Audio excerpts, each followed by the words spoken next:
The Little Snake's Sleepy Sneeze Bedtime Story. In a warm, quiet jungle, under a sky full of twinkling stars, lived a tiny baby snake named Slinky. Slinky had soft green scales, bright shiny eyes, and the tiniest wiggly tail. All day long, Slinky loved to slide through the grass. Swish, swish, swish. He curled around flowers, peeked behind rocks, and made silly loops in the sand. But when night came, Slinky couldn't fall asleep. He coiled up tight, then stretched out long. Still no sleep.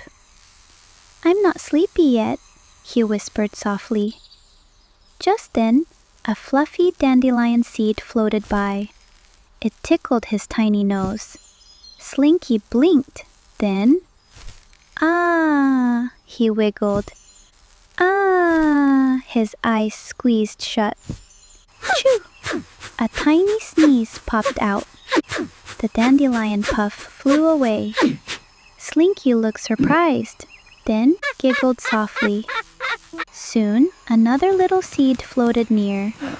Tickle, tickle, choo! The jungle grew calm. The moon glowed above.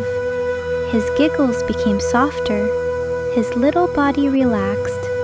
He curled into the coziest spiral. His eyes grew heavy, beside Mama Snake feeling warm and safe. One last tiny sneeze. Choo! And slowly, very slowly, he drifted into a calm, happy sleep. "Good night," giggle softly, and sleep all curled up.